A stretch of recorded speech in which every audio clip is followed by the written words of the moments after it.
نہیں ہے, چونکہ اس پر اتنا لٹریچر آلریڈی موجود ہے کہ جی جی دیر از نو پوائنٹ. ہاں, جہاں تک قرآن کی جامعیت کی بات ہے, اس میں آپ کو مشورہ دوں گا کہ آپ اسی طبقے کے علماء کو بلا کر اس پر گفتگو کریں, اور مجھے امید ہے کہ بہت بڑی تعداد میں اس طبقے سے بھی علماء ایسے ہیں جو اسی نیریٹو کو اختیار کیے ہوئے ہیں جو اہل سنت والجماعت کا ہے.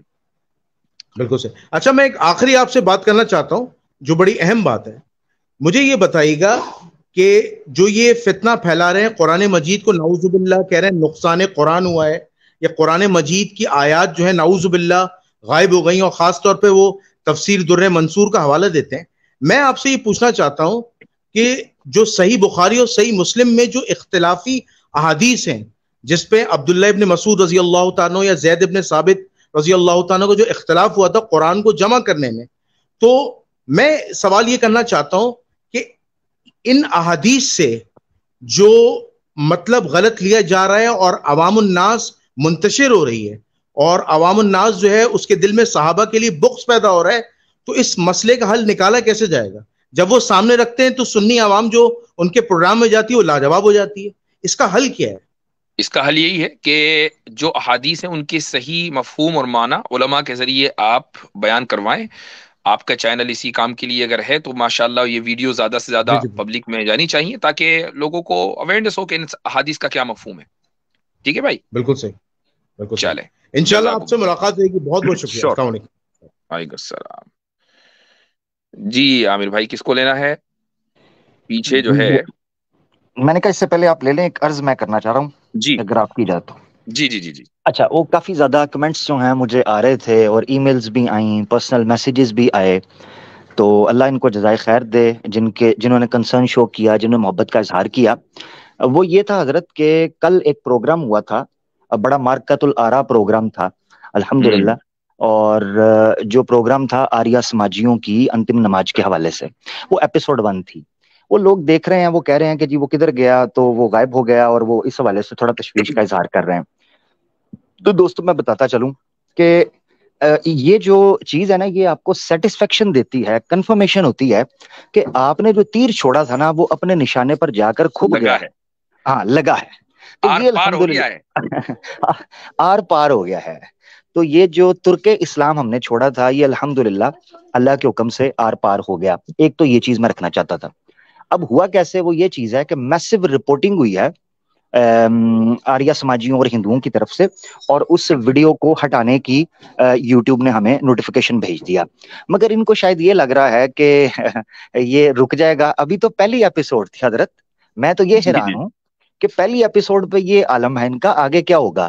مگر مسئلہ یہ ہے کہ ان کے لیے خوشخبری کی اور نوید جو ہے وہ اب قیامت تک طلوع نہیں ہو پائے گی, کیونکہ کلیگ ہے اور یقیناً کلیگ کے اندر کام خراب ہو چکا ہوا ہے. تو اب یہ ہے کہ وہ پروگرام دوبارہ سے اپلوڈ ہوگا اسی ٹائٹل کے ساتھ. ایک آپ تو کے یہ پاس چیز, محفوظ ہے وہ؟ جی جی جی جی میں نے محفوظ کا بس ٹھیک ہے, الحمدللہ. جی جی, ماشاء اللہ. میں حضرت جب میں اللہ تعالیٰ کے فضل و کرم سے جس وقت پروگرام کر رہا تھا, تو اس وقت ہی میری جو چھٹی حص تھی وہ مجھے اشارہ دے رہی تھی کہ یہ پروگرام ان کے ناک میں دم کرنے والا ہے. اور ناک میں آپ کی موجودگی میں احتیاطاً کہہ رہا ہوں, خیر برحال البتہ تو ان کے دم کرنے والا ہے. تو مجھے جی اس کا علم ہو گیا تھا, تو میں نے بر وقت اس کو فوراً پروگرام کے بعد اس کو ڈاؤن لوڈ کر لیا تھا. تو یہ بے غم ہو جائیں کہ ہمارے پاس وہ پروگرام نہیں رہا. پروگرام ری اپلوڈ ہوگا دوبارہ, اور اس کے علاوہ اس کے چھوٹے چھوٹے کلپس بھی میں آفیشیل پہ بھی ڈالتا رہوں گا obviously, وہ تو میرا خاص ہو گیا. اور اب جی مجھے اس میں لذت آ گئی ہے, کیونکہ جی وہ جی اقبال نے کہا ہے کہ تندے بادی مخالف سے نہ گھبرا اے عقاب, یہ تو چلتی ہیں تجھے اونچا اڑانے کے لیے. اڑانے کے لیے. تو جی ہاں, یہ جو ٹھنڈی ہوا کا جھونکا ان کی گالیوں میں لپٹا ہوا ہماری طرف آیا, تو اس سے مجھے ایک اندازہ ہو گیا کہ الحمدللہ یہ موضوع بھی ٹھیک ہے اور اس کو میں نے جاری و ساری رکھنا ہے. ان کو جی پتا ہاں. نہیں ہے کہ یہ چیز کر کے زیادہ تسلی دے دیتے ہیں کہ میں بالکل ٹھیک کر رہا ہوں, تو اب تو میں نے بالکل ٹھیک کرنا ہے. خاموشی ان کی شاید ہو سکتا ہے زبردست. مجھے ٹھنڈا کر دیتی, مگر یہ ہے کہ اب تو یہ میں نے کرنا ہے, اور اللہ کے حکم سے اس کو ایک لمبی طویل سیریز کے طور پر ہم جاری رکھیں گے. دوبارہ آپ اس کو پوری اسٹریم کو کب اپلوڈ کر رہے ہیں؟ دوبارہ اس اسٹریم کو, کیونکہ کل ڈیبیٹ ہے, میں نے ہاں قصدن جو ہے آج نہیں کی, ورنہ میں آج بھی کر سکتا تھا. نمبر جی 1, قصدن میں نے آج نہیں کی کیونکہ آپ کا پروگرام تھا, اور کل ہے ڈیبیٹ. تو منڈے کو انشاءاللہ میں دوستوں سے اب ریکویسٹ کرتا ہوں, حضرت جزاک اللہ آپ نے پوچھ لیا, ہاں میں اب ہاں جتنے دوست اب دیکھ رہے ہیں میں ان سے ریکویسٹ کرتا ہوں کہ اب آپ کا مسلمانوں کا جو ہے نا وہ امتحان ہے کہ آپ نے اب ہمیں سوشل میڈیا کے اوپر کس طریقے سے سپورٹ کرنا ہے. اتحاد جی اور تحرک کی مثال آپ نے کیا قائم کرنی ہے. منڈے کو دوبارہ یہ پروگرام میں لائیو کر رہا ہوں, اس پروگرام کو کوشش کروں گا کہ وہ پروگرام منڈے کی رات کو اسی طریقے سے ہو جائے, اور آپ سب نے اس کو شیئر کرنا ہے اور آپ سب نے اس کو جوائن کرنا ہے. دیکھتے ہیں یہ دوبارہ رپورٹنگ کر کے ٹرائی کر لیں. یعنی آپ اسی پروگرام کو پریمیئر کر کے چلائیں گے یا یعنی وہ نیا پروگرام ہوگا آل ٹوگیدر؟ نہیں, وہ چونکہ سیو ہو چکا ہے. دو آپشن تھے میرے پاس. ایک میرا ارادہ تھا کہ میں اس کو چلاؤں اور اس پر کمنٹری کروں, مگر وہ چونکہ خود 5 گھنٹے کا پروگرام ہے تو آلموسٹ 10 گھنٹے کی تو کمنٹری ہو جائے گی اس پر. تو اس سے بہتر یہ ہے کہ اس پروگرام کو ہی مکمل میں اپلوڈ کر کے پریمیئر کر دوں گا, پریمیئر کر تاکہ دیں, وہ بالکل. پریمیئر کر دوں گا. اب تو میں یہ ہمارے جتنے بھی سننے والے ہیں, اور ماشاءاللہ ایک بڑی تعداد میں سن رہے ہیں, کامنٹس میں اپنا وعدہ لکھ دیں کہ آپ منڈے کو پریمیئر جو عامر بھائی کے چینل پر ہے وہ ضرور دیکھیں گے اور اس کو شیئر بھی کریں گے. یہ ہی آپ کا سب سے بڑا سپورٹ ہے. تو آپ وعدہ کرتے جائیں کامنٹ میں کہ ایسا کریں گے آپ. یہ آپ تمام مسلمانوں کے اوپر ان کا حق ہے. جی ہاں, جزاک اللہ, جزاک اللہ, جزاک اللہ. بہر اللہ تعالیٰ ان کے جذبے کو بھی سلامت رکھے. حضرت آپ کا بھی بہت بہت شکریہ, اور آریہ سماج والوں آپ کا بھی بہت بہت شکریہ کہ آپ نے مجھے بہت کچھ سکھا دیا. یہ جو ہندی بھی ہم نے سیکھی ہے یہ آپ کی محبت میں ہی سیکھی ہے, تو آپ بھگتیں.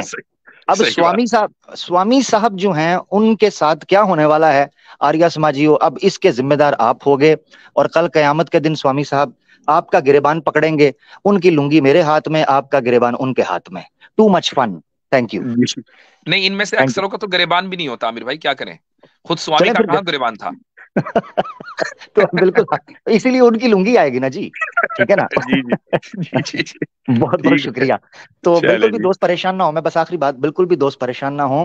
یہ چیزیں ایک ویڈیو لاکھوں دفعہ یہ ہمیں گرانے کی کوشش کریں گے.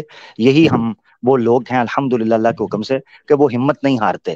تو آپ میں سے بھی کسی نے کوئی مسئلہ نہیں ہے, یہ ایک پروگرام ہے, اس سے کئی سینکڑوں ہوں, مگر یہ کہ کام جاری رہنا چاہیے. اللہ آپ کو جزائے خیر دے. بہت شکریہ.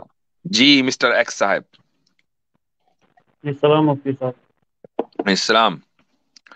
جی جناب. مفتی صاحب, میں تھوڑا پہلے اپنے بارے میں آپ کو بتا دوں جی. کہ 2018 میں مجھے اسلام کے بارے میں پتہ چلا اکتوبر میں. تو ود ان 1 ویک میں اتنے کھلے ذہن کا انسان ہوں کہ تھوڑا کلیئر بولیے, مائک کو قریب کر لیجئے. Within 1 week. Within 1 week doctor Zakir Naik صاحب سے مجھے پتہ چلا تھا.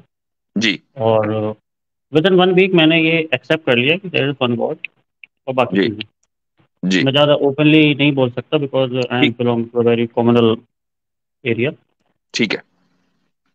But I can not practice.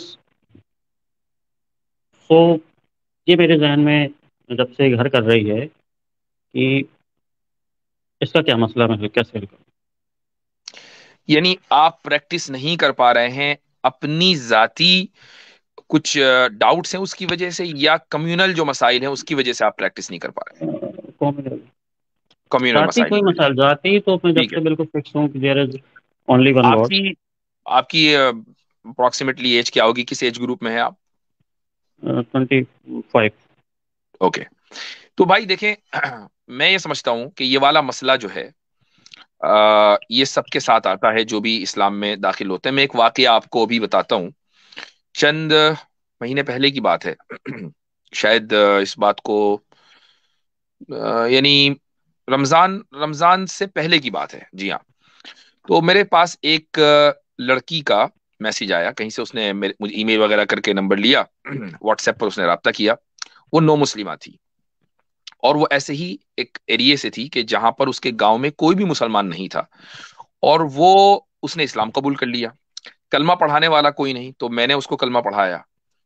اور اس کے بعد اس نے مجھ سے پوچھا کہ اب میں کیا کروں, میں نماز تو بہت دن سے پڑھ رہی ہوں, تو میں کیا کروں, لیکن میں نماز کبھی پڑھ پاتی ہوں کبھی نہیں, اور اگر مجھے کسی نے دیکھ لیا تو مجھے میرے گاؤں والے زندہ نہیں چھوڑیں گے.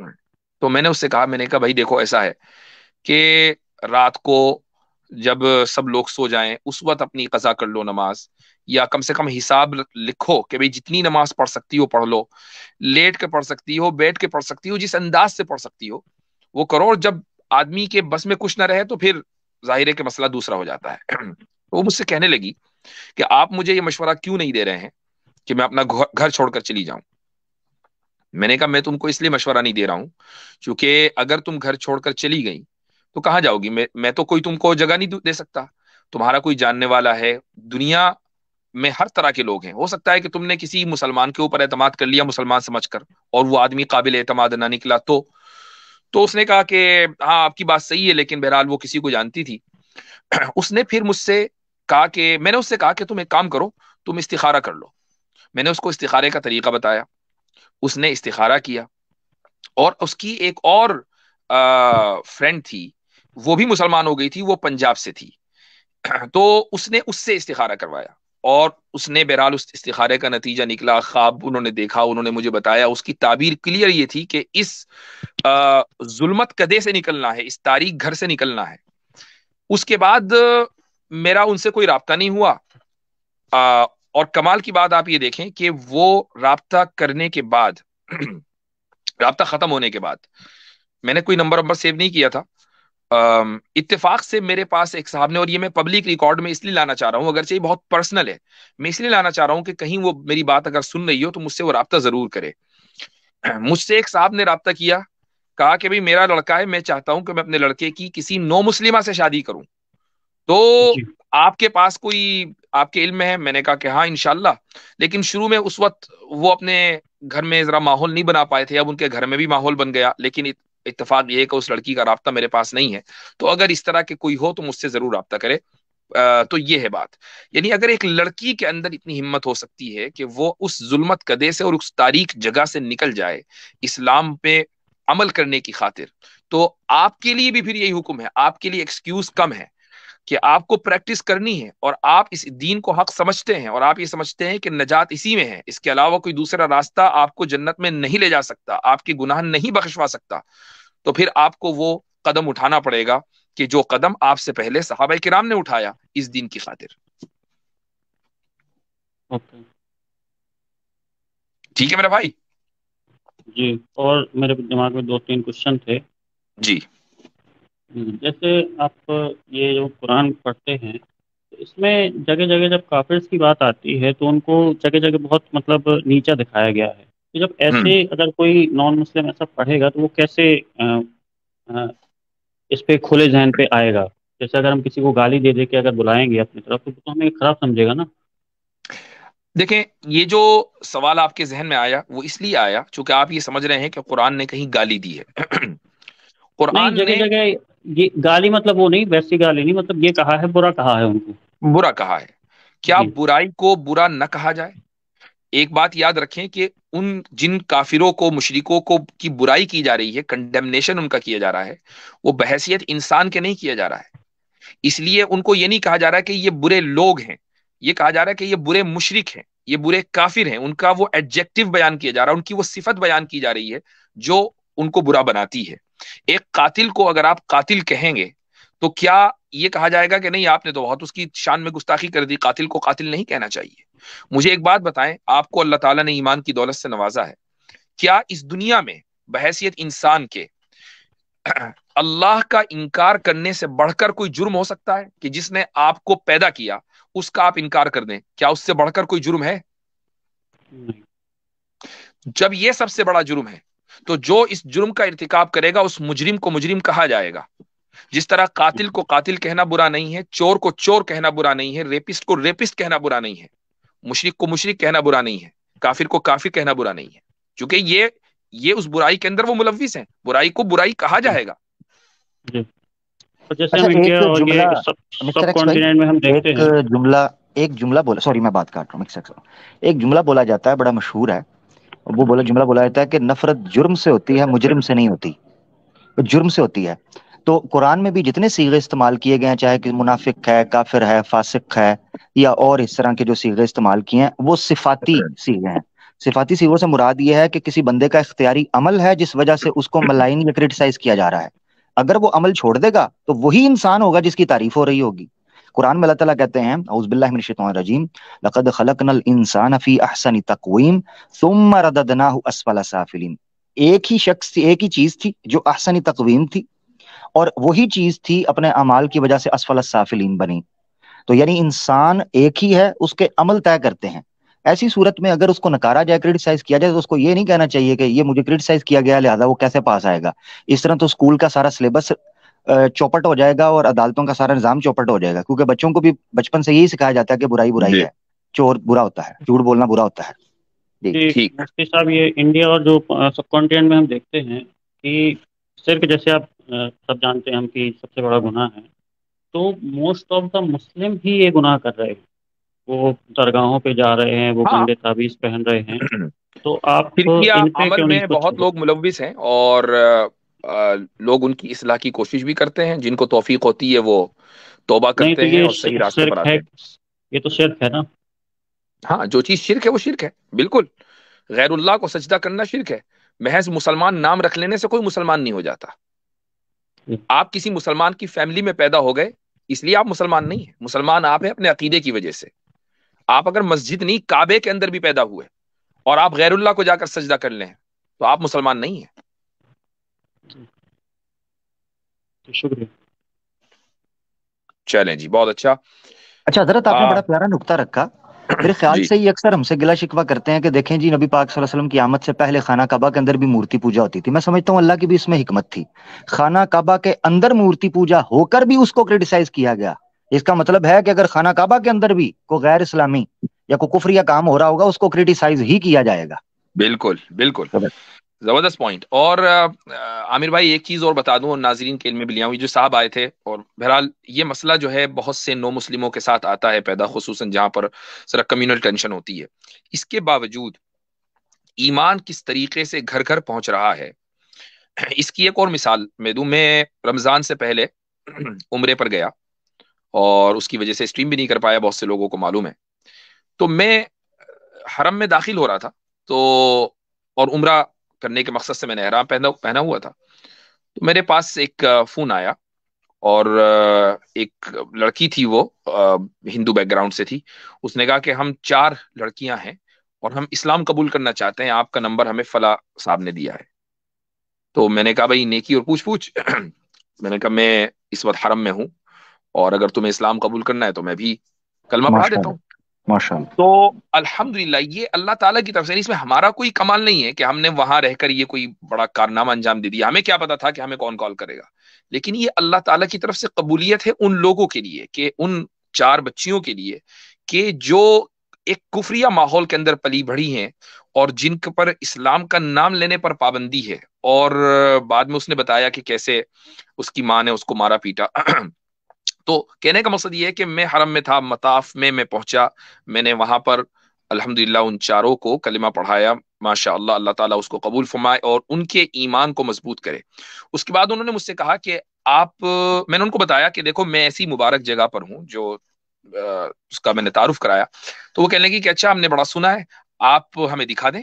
تو میں نے ویڈیو کال کے ذریعے پھر کعبۃ اللہ دکھایا، اور لٹرلی ماشاء اللہ، ان کے سبحان جو اللہ. جذبات تھے نا، اللہ اس کو میں بیان نہیں کر سکتا، جبکہ وہ اسی لمحے اسلام میں داخل ہوئی تھی. اللہ. تو یہ ایک توفیق ہے، اللہ تعالیٰ کی طرف سے انعام ہے کہ اللہ تعالیٰ پھر دلوں کا حال دیکھتا ہے. اگر ایک آدمی نیوٹرل ہے، یا اس نے کبھی اپنی زندگی میں اللہ کی اور اللہ کے رسول کی گستاخی نہیں کی ہے اور وہ حق کا طالب ہے، تو اللہ تعالیٰ اس کو اس کی رہنمائی حق کی طرف کرتا ہے.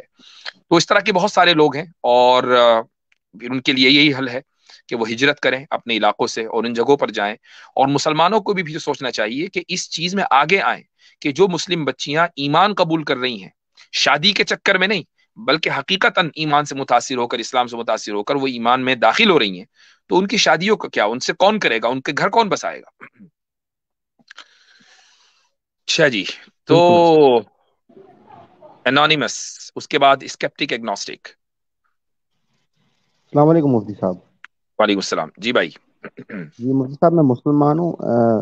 میرا آپ سے ایک سوال ہے. آپ نے ایک ہندو بھائی سے بات کی تھی کچھ عرصہ پہلے، تو انہوں نے کہا تھا کہ آپ کعبۃ اللہ کی پوجا کیوں کرتے ہیں. تو آپ نے کہا تھا کہ صرف ڈائریکشن ہمارا مقصد ہے، حالانکہ کعبۃ اللہ کی پوجا کرنا ہمارا مقصد نہیں ہے. تو یہ ویڈیو میں نے اپنے اسٹیٹس پر لگائی، تو کافی دوستوں نے یہ سوال پوچھا کہ اگر کعبے کی پوجا نہیں کرتے تو پھر کعبے کی اتنی عزت کیوں ہے. اس کے مطلب غلاف کو چوما جا رہا ہوتا ہے، کعبے کو چوما جا رہا ہوتا ہے، اور حجر اسود کو چوما جا رہا عزت کرنے کا ہوتا ہے. تو مطلب پوجا کرنا تو نہیں ہوتا نا. عزت ہم اپنے والدین کی کرتے ہیں، والدین کے احترام میں ہم ان کی پیشانی کا بوسہ لیتے ہیں، تو اس کا مطلب یہ تو نہیں ہے کہ ہم اپنے والدین کی عبادت کر رہے ہیں. اللہ تعالیٰ کی طرف جو چیز منسوب ہو جاتی ہے وہ چیز قابل احترام ہوتی ہے، چونکہ اللہ تعالیٰ سے زیادہ عزت کسی کی نہیں ہے، اس سے زیادہ احترام کسی کا نہیں ہے. وہ عزت دینے والا بھی ہے اور سب سے زیادہ معزز بھی ہے. تو جو چیز اس کی ہے، جس چیز کا انتساب اس کی طرف ہو گیا، تو پھر اس کا احترام بھی اسی درجے ہوگا. اسی لیے ان چیزوں کو اللہ نہیں کہا جاتا، ان کو شعائر اللہ کہا جاتا ہے. کعبہ اللہ نہیں ہے، کعبہ معبود نہیں ہے، کعبہ شعائر اللہ ہے، میں سے ہے، اللہ کا کے شعاروں میں سے ایک شعار ہے. اور جتنے بھی شعائر ہیں ان کا احترام ہوتا ہے. کیا ہم مسجد کا احترام نہیں کرتے؟ مسجد شاعر کے اوپر تو یہ اعتراض نہیں کرتے ہندو حضرات کہ آپ مسجد کی پوجا کیوں کر رہے ہو. ہم تو احترام مسجد کا بھی کرتے ہیں. نہیں، یہ شاعر کا کیا مطلب ہوتا ہے؟ یہ شعار کو آپ کہہ لیں نشانیوں میں سے ایک نشانی، سمبلس سمبلز کہہ لیں. کہہ لیں. ہاں سمبلز کہہ لیں، نشانی کہہ لیں. تو یہ اللہ تعالیٰ کی نشانیوں میں سے جتنی مساجد ہیں، مسجدوں کے مینار ہیں، یہ سارے کے سارے شعار ہیں اللہ تعالیٰ کے. یہ سب اللہ کی نشانیاں ہیں. مسجد دیکھ کے پتہ چلتا ہے کہ یہاں اللہ کا نام لیا جاتا ہے. اچھا، یہ اصل اچھا، میں اور انونیمس بھائی، ہندو جو دوست ہیں ہمارے، ان کو اصل میں چونکہ توحید اور شرک کے کانسیپٹ کی اصول نہیں پتا، بیسکس نہیں پتا ہوتی، لہذا وہ اس چیز پہ اعتراض کرتے ہیں. مثال کے طور پر انہوں نے دیکھا کہ اگر کوئی لنگ کو چوم چاٹ رہا ہے، یا یونی کے اوپر دودھ ڈال کر اس کے اوپر بھنگڑے ڈال رہا ہے، یا گدھے کے جو ہے نا وہ، یا گائے کو جو ہے چوم چاٹ رہا ہے، تو ان کے ذہن میں یہ چیز آتی ہے کہ چونکہ ہم ان کی پوجا اور ان کو بھگوان اور دیوتا مانتے ہیں، لہذا مسلمان بھی اگر کسی کو چوم چاٹ رہا ہے یا کسی کو پیار احترام کر رہا ہے تو لہذا اس کا مطلب بھی پوجا ہوگی. بھائی انسان بلی کے بچوں کو بھی پیار کرتے ہیں. میں نے دیکھا ایک بندے نے پرندہ پالا ہوا تھا، وہ اس سے بھی پیار کر رہا ہے. محبت کا اظہار اور ہے، پوجا پاٹ اور ہے. جو چیز بڑی صحیح معنوں کے اندر اس کو درشا سکتی ہے یا اس کو ایکسپریس کر سکتی ہے، وہ ہے سجدہ. سجدہ ایکسٹریم وہ عبادت کا پوسٹر تھا جس کو اللہ کے رسول پاک صلی اللہ علیہ وسلم نے منع فرما دیا کہ اللہ کے علاوہ یہ کسی کو نہیں ہو سکتا. تو اس کے علاوہ آپ کے ذہن کے اندر کسی کے سامنے محبت کرنا، کسی سے چاہت کا اظہار کرنا، یہ ڈیپینڈ کرتا ہے کہ آپ اس کی پوجا کر رہے ہیں یا آپ اس کا ادب اور احترام کرتے ہیں یا آپ اس کا تقدس کرتے ہیں. سمپل. اس میں فرق اس طرح بھی کیا جا سکتا ہے کہ جتنے بھی ہندو حضرات چیزوں کو چومتے چاٹتے ہیں، وہ نہ صرف یہ کہ ان چیزوں کا احترام کرتے ہیں بلکہ ان سے مانگتے بھی ہیں. اچھا، مسلمان اگر کعبے کا احترام کر رہا ہے اور اس کے پردے کو چوم رہا ہے تو اس کے پردے یا کعبے سے کبھی نہیں مانگے گا، مانگے گا وہ اللہ ہی سے. اس کا مطلب یہ ہے کہ کعبے کو چومنا یہ اس کا احترام میں ہے، اس کی عبادت میں نہیں ہے. ثناء اللہ امرتسری صاحب نے نا اس کا ایک بڑا پیارا جواب تفسیر سنائی کے اندر بھی لکھا ہے کہ جہاں یہ اعتراض کیا جاتا ہے غیر مسلموں کی طرف سے پوجا، وہ کہتے ہیں مسلمانوں کی عبادت ہے نا، نماز صلات جسے کہتے ہیں، پوری کی پوری پڑھ جو فکس اس کی کتاب ملتی ہے، ٹھیک ہے نا، جی جی بکس تو PDF میں مل جائے گی. کسی ایک جگہ پر بھی نہ حجر اسود، نہ خانہ کعبہ کا پردہ، نہ نام ہی نہیں خود ان کا. خانہ کعبہ، ان کا نام ہی نہیں ہے. نمبر 1. نمبر 2، کسی جگہ پر بھی نہ ان کو پکارا گیا ہے نہ ان سے مانگا گیا ہے. جی تو ہاں، شرک کہاں سے ہوا؟ صحیح. فَلْيَعْبُدُوا رَبَّ هَذَا الْبَيْتِ، اس جی ہاں، گھر کے رب کی عبادت ہوگی. بہت بہتر ہے. ٹھیک ہے جی انانیمس صاحب، جزاکم اللہ. اچھا جی، اور کہاں چلے گا عامر بھائی کو کیسے کر دیا؟ اسکیپٹک ایگنوسٹک صاحب. السلام علیکم مفتی صاحب اور عامر بھائی. وعلیکم السلام. وعلیکم کیا حال چال السلام. بالکل ٹھیک ٹھاک. اور یہ جو آڈیو پہ مفتی صاحب بیٹھے ہیں ان کو بھی سلام. ہے؟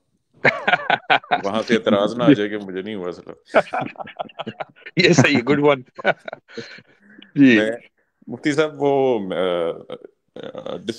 میں کچھ ایک دو سوال رکھ دوں گا، اس پہ آپ جب بھی آئی تھنک آپ رپلائی، کیونکہ وہ آپ سے جو تعلق ہے میں ڈبیٹ بالکل بھی موڈ نہیں ہوتا، اور آپ جس میں ویسے بھی کھلے دل ہو جس کو، اس کے ساتھ پھر وہ ویسے ہی مزہ بھی نہیں آتا، پھر کہ وہ ڈسکشن کرتے ہیں انسٹیڈ آف ڈبیٹ. تو میرے ایک دو سوال ہیں کیونکہ وہ میری نظر سے کچھ گزرے تھے پاکستانی قانون کے کانٹیکسٹ میں.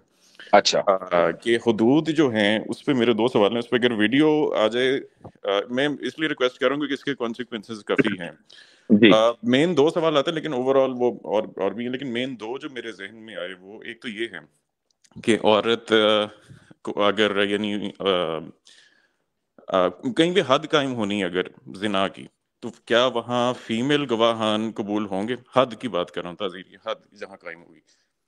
اور نمبر 2، جی نہیں، یعنی اگر عورت کا ریپ ہوا اس معاملے میں، نہیں، چاہے زنا ہے چاہے ریپ ہے، جہاں وہ 4 اچھا گواہان کی بات ہے، کیا وہ ہاں، عورت گواہ قبول ہیں وہاں؟ صرف عورت؟ یا عورت این جی مرد؟ جی مطلب فرض کریں 4 عورتوں نہیں دیکھا یا 8 عورتیں جی جس طرح تھی، مطلب جو بھی ڈسٹریبیوشن آ رہی دیکھیں مجھے پاکستان کے کا جو حدود آرڈیننس ہے اس کے بارے میں تو مجھے معلوم نہیں ہے، نہیں، آپ لیکن کی رائے بعض نہیں اس پہ کیا؟ ہاں بعض فقہا کے یہاں یہ رائے ملتی ہے کہ جو عام گواہی کا جو نظام ہے اسلام میں، وہ یہ کہ 2 عورتوں کی گواہی ایک مرد کے برابر ہے، وہی یہاں پر بھی جاری ہوگا، یعنی ریپ کے معاملے میں۔ ریپ میں یہ بات یاد رکھنی چاہیے کہ 4 گواہوں کی ضرورت نہیں ہے، چونکہ ریپ کی جو سزا ہے وہ حدود کے تحت نہیں آتی بلکہ وہ تعزیر کے تحت آتی ہے، اور اس میں پھر معاملہ عام گواہوں جیسا ہوگا۔ رہی یہ بات زنا بالرضا، جس کو زنا بالرضا کہتے ہیں، یعنی کنسینشول اگر مسئلہ ہو رہا ہے، تو ایسی صورت میں جو گواہ ہیں وہ صرف اور صرف مرد ہوں گے، پھر یہاں عورتوں کا اعتبار نہیں ہوگا، اور اس کی وجہ سے جو زنا کرنے والے ہیں انہی کا فائدہ ہے۔ At the end of the day beneficiary وہی ہے۔ نہیں، لیکن وہ بینیفیشری مفتی صاحب کیسے ہیں اگر وہ صرف مرد ہی کی گواہی الاؤ ہوگی؟ اس لیے کہ اگر آپ نے گواہوں میں اتنی فلیکسیبلٹی کر دی کہ چاہے مرد ہوں چاہے عورت ہوں، تو اب جرم کے ثابت ہونے کے چانسز بڑھ جاتے ہیں۔ جتنی آپ لمیٹیشن لگائیں گے جرم کے ثابت ہونے کے چانسز کم ہو جائیں گے۔ چلیں، میں نے کیونکہ آغاز میں ہی کیا، میں ڈیبیٹ نہیں کروں گا اس پہ۔ اچھا، اگلا سوال مفتی صاحب وہ اسی سے بلکہ آپ کی اس سے ہی ریلیونٹ ہے کہ زنا بالرضا اور بالجبر میں فرض کریں کہ غیر شادی شدہ آدمی ریپ کرتا ہے اور غیر شادی شدہ آدمی زنا کرتا ہے، دونوں کی کیا سزا سیم ہے وہ کوڑوں والی؟ زنا بالرضا اور زنا بالجبر ایک دونوں میں؟ جی، دونوں میں کیا نہیں، ڈفرنس کوئی ہے سزا؟ زنا بالجبر کی سزا اسلام نے کوئی متعین ہی نہیں کی ہے، یہ تعزیر ہے، یہ حکومت وقت کے اوپر ہے، اور وہ جو کرائم کی جو سیویرٹی ہے اس کو دیکھ کر طے کیا جائے گا۔ بعض مرتبہ سزائے موت بھی ہوگی، چاہے اس کی کبھی شادی نہ ہوئی ہو، زنا کرنے والی کی ریپسٹ کی شادی نہیں ہوئی ہے، لیکن اس نے اس گھناونے انداز سے یہ جرم کا ارتکاب کیا ہے کہ اس کی سزا موت ہونی چاہیے، یہ اگر حکومت ڈیسائیڈ کرتی ہے تو ٹھیک ہے، کوئی مسئلہ نہیں ہے، چونکہ یہ تو تعزیر ہے۔ چلیں اس پہ بھی، اور فائنل ایک جو ہے وہ اس پہ آئی تھنک جنرل رائے تو اس کے خلاف ہی ہے، لیکن امام مالک کا آئی تھنک اس بارے میں ہے، اور وہ انفارچونیٹلی پاکستان کے سرکمسٹانسز میں وہ چیز اپلائی ہوئی ہے ملٹیپل ٹائمز، درجنوں وہ اس پہ رپورٹس ہیں کہ ایک عورت گئی اپنا کلیم لے کر کہ میں ریپ ہوئی، اور کچھ کیسز میں وہ پریگننٹ بھی تھی، تو ریپ ثابت نہ کر پانے پر، گواہ نہ پرووائڈ کر پانے پر، یا جو بھی کوئی اگر ایویڈنس، زخم کے ایویڈنس یا جو بھی تعزیر کے معاملے میں جو بھی، تو اس جی، کو اندر کر لیا گیا، اور وہ سالوں، کچھ تو شاید وہ بہت ہی زیادہ دیر تک، سالوں جو ہیں وہ قید میں پڑی رہی بیکاز وہ اپنا ریپ ثابت نہیں کر سکی۔ تو اس پہ بھی اگر آپ کی رائے آ جائے، اور اوور آل میں بس آخری بات یہی کہوں گا کہ اوور آل اگر اس پہ آپ کی ویڈیو آ جائے، کیونکہ میرے خیال سے سب سے زیادہ اگر کوئی چیز جو مس انٹرپریٹیشن کی جاتی ہے وہ ایک یہ حدود کے اراؤنڈ ہے اور ایک بلاسفیمی، کیونکہ یہاں سب سے زیادہ سخت پوزیشن لے لی جاتی ہے۔ سم ٹائمز میں اسٹڈی کرتا ہوں اتنی سخت پوزیشن ایکچولی کہیں فقہ میں بھی نہیں ملتی، اور وہ کیونکہ اس پہ کوشچن کوئی کسی کے کرنے کی ضرورت نہیں ہوتی پاکستانی ماحول میں، تو پھر وہ آپ جیسے لوگوں کی طرف ہم دیکھتے ہیں کہ کچھ تو کلیئرٹی آئی کہ معاملہ ہے کہ دیکھیں ظاہر ہے کہ ان ملکوں میں جو لا اینڈ آرڈر کا مسئلہ ہے وہ بڑا سیریس والا مسئلہ ہے، تو اس لیے میں اس پر تو خیر کیا کامنٹ کروں گا، چونکہ ہم کسی ملک کے دفاع میں نہیں یا اس کے قانون کے دفاع میں نہیں، بلکہ اسلام کے تعلق سے بات کرنے کے لیے بیٹھے ہیں۔ اگر مثلا کوئی عورت کے پاس وہ پریگننٹ ہو گئی اور اس کے پاس کوئی گواہ نہیں ہے کہ اس کے ساتھ ریپ ہوا ہے، تو obviously بات ہے کہ وہ اپنے اس مدعے کو ثابت نہیں کر سکتی، چونکہ ہمیں یہ بھی ذہن میں رکھنا چاہیے کہ ایسا بھی اس بات کی بھی پاسبلٹی ہے، اور یہ اسلامی ماحول کی بات نہیں ہو رہی ہے بلکہ میں بات کر رہا ہوں ایک سیکولر ماحول کی۔ مثلا امریکہ میں ہے، آپ بھی یہیں رہتے ہیں، میں بھی یہیں رہتا ہوں، ایک لڑکی عدالت میں جاتی ہے، پولیس میں جاتی ہے اور پریگننٹ ہے، اور وہ یہ کہتی ہے کہ میرا ریپ ہوا ہے۔ اب چونکہ ان سیکولر کنٹریز کے جو قوانین ہیں وہ پرو فیمیل ہے، پرو ویمن ہے، تو فوراً اس کے ساتھ ایک سمپتھی قائم ہو جاتی ہے کہ ہاں جی ہاں تمہارا ریپ، اگر تم کہہ رہی ہو تو یہی گواہی ہے، اور اس کو مان لیا جاتا ہے۔ یہ بھی تو ہو سکتا ہے کہ وہ boyfriend and girlfriend ہو، اور بوائے فرینڈ نے اس کو ڈچ کر دیا ہو، لیکن ان کے درمیان جو زنا ہوا وہ رضامندی سے ہوا۔ ڈچ کرنے کے بعد اس لڑکی نے سوچا کہ اب مجھے ریونج لینا ہے، لہٰذا وہ پولیس میں جا کر فالس رپورٹنگ کر دے۔ فالس رپورٹنگ بھی تو پاسبل ہے نا؟ بالکل تو ہے۔ محض کسی عورت کے رپورٹ کرنے کی وجہ سے، جبکہ اس کے پاس گواہ نہیں ہے، یہ کیسے کہہ دیا جائے گا کہ ہاں جی اس کے ساتھ ریپ ہی ہوا ہے؟ نہیں، یہ نہ کہا جائے، لیکن کیا اس کو سزا دے دی جائے گی زنا بالرضا کی اگر وہ ثابت نہیں کر پاتی ریپ؟ نہیں، اگر زنا بالرضا کی اس کو سزا دی جا رہی ہے تو پھر زانی کو بھی دی جائے گی، خالی ایک کو تو نہیں دی جا سکتی، وہ خود سے خود تو پریگننٹ نہیں ہوئی، یہ تو نہیں سوال ہی میں نہیں ہے، ابھی میں یہ صرف تو عورت ممکن ہی تک نہیں ہے۔ رہنا چاہتا ہوں کہ اگر وہ ثابت نہیں کر پائی ریپ تو کیا ہم۔ اس کو سزا دی جائے گی جو عورت اپنا اگر مسئلہ لے ایک کر آئی؟ اسلامی نظام ہے اور وہاں پر ایک عورت زنا بالرضا